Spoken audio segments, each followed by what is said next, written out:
Hello, students. So, welcome to the session. And in this session, we are going to discuss a very important current issue that has been unfolding in Tamil Nadu. So, this is a significant case study that will help you to understand the complex dynamics between economic development and the labor rights, particularly in a rapidly developing country like India. Now, if you're a sociology student, this is going to be very important for you. Even when it comes to the labor rights and everything, still, this is going to be important for you. So let's get into the discussion. And then what we can do is I'll be sharing the screen now. I'll take up the discussion further. Okay. So I'll share the screen now. I hope you can see the screen here.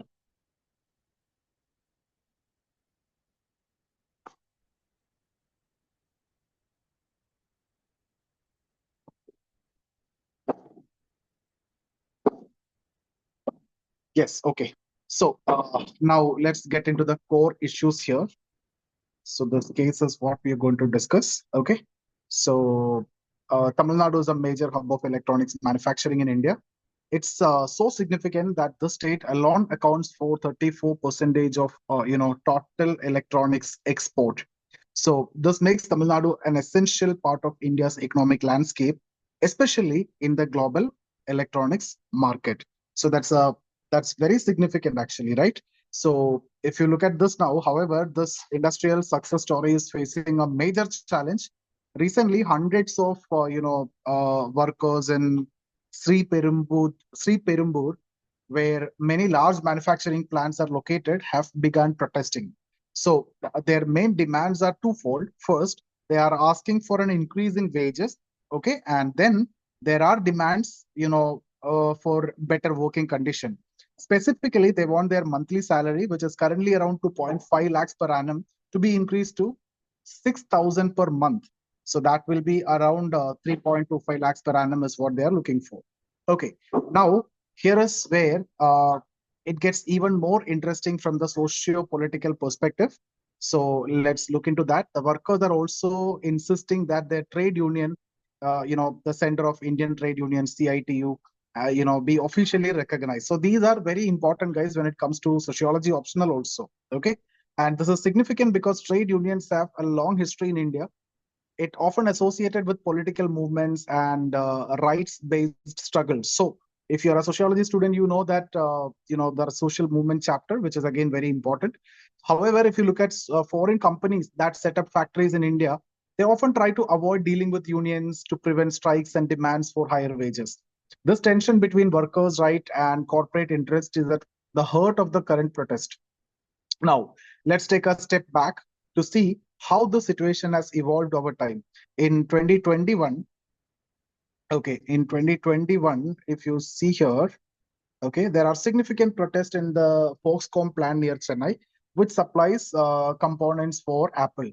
This protest highlighted the poor living conditions of workers, okay, leading Apple to put the plant on probation. The Tamil Nadu government was forced to step in and focus on improving industrial scale housing, especially for the workers. So this incident set the stage for the current protest, showing a pattern of ongoing labor unrest in the region.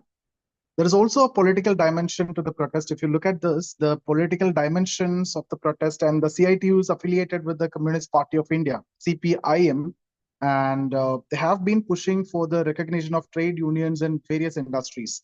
Apart from that, their goal is to ensure that the workers have a collective voice to negotiate for better wages and working conditions. This is particularly important in Tamil Nadu, where the government has been trying to attract more investment into the electronics sector. However, the situation creates a delicate balance. And on one hand, if you look at Tamil Nadu, aims to increase its share of electronic export by 40%. So that's something which is significant. Okay, so Tamil Nadu, on one side, it is trying to improve its electronics export to 40% by 2030. And on the other hand, these protests cloud, or it can deter the investors who might be concerned about the stability of the labor environment. The government must navigate this situation carefully to maintain Tamil Nadu's attractiveness as an investment destination while also addressing the legitimate concerns of the workers. So that balancing act is very much essential. Otherwise, it is going to be very difficult. And if you look at what we can conclude, the conclusion we can say what we are seeing in Tamil Nadu is classic example of challenges that any developing countries face as they try to balance economic growth with its social equity. So on one side, when you give importance to the economic growth, social equity may be compromised. So this is what you can see over here.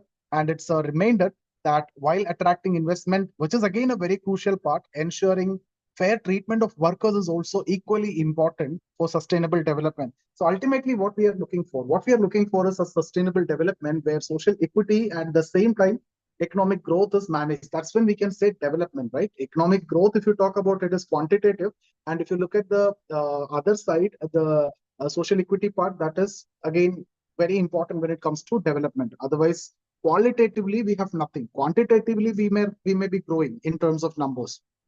Now, what we can say, I now you can think about it, and you can suggest things. I encourage you to think critically about the situation. You can write an essay.